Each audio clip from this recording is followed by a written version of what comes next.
Good afternoon, this is Nicholas from Andor Gaming, and I bring you guys the new reveals of the Traptrix monsters and spells that we are getting in the new structure deck for Traptrix. 3 new support cards. I think all 3 are pretty decent in their own unique ways, and definitely boosts the power of Traptrix as a whole.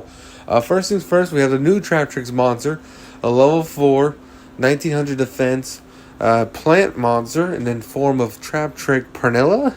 I might be mispronouncing his name really hard, to be honest. All the Traptrix monsters have never been the greatest at. I know Medela. I can't say any of it. Marilla. I can't say any of the Traptrix monsters' names, but that doesn't matter. But basically, she has 2 effects. When she's normal summon, she adds the field spell to hand, which is called Traptrix Orchard, which is the next card we're going to go over. And then when she's special summon, she basically banishes a special summon monster your opponent controls until at the next turn, which is really cool. The only issue I see with the special summon effect is that yes, you are removing a really powerful monster for the turn, but it can special summon anything from their banish zone. So if you're playing a deck like Kashakri Law that kind of lives in the banish zone, or you're playing a deck like Goaty that live in the banish zone, or Chaos Dragons or anything like that, it ain't the greatest. Now the next card we have is the field spell. A field spell is Traptrix Orchard. Now this card has like 3 really good effects. First effect is you can banish a Traptrix monster to banish a monster, period, to then special summon a Traptrix monster from hand or from graveyard. What's really good about this card is that it banishes any monster, so technically you can banish cards you steal from your opponent. So let's say you crack down your opponent's monster, you decide to banish it with this field spell, special summon a Traptrix from grave. Well, you can do that, so that's a pretty solid effect. It also has 2 other effects, which I'm about to go into right now, and they're also pretty solid.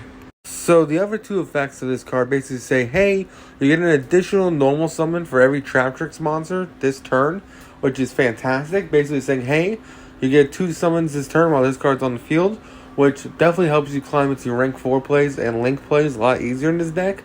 And also has the effect where basically all your plant monsters need 2 turns to get killed. So basically, it's kind of like the True Draco field spell, where it takes 2 hits to kill a plant monster in this case, which is pretty solid. A really powerful card. I do wish this card to search a Traptrix card, but it would be a little too good if it did that. But now we go on to our final card. Alright, so this card actually has the most potential outside of plants and just outside of every deck in general. This is a generic draw 2 for plant decks, trap decks, and literally plant decks. This deck, I already said plants, insect decks, my apologies. This card is Traptrix Relief and has the effect where you can discard a plant, insect, or a normal trap in order to draw 2. It's just a free draw 2. Yes, you do. It's kind of like trading in a way, but you're discarding trap cards. You're discarding monsters like plants and insects that are level 4 or lower. You know how many level 4 insects and level 4 plants want to be in graveyard? This is literally just +2 advantage.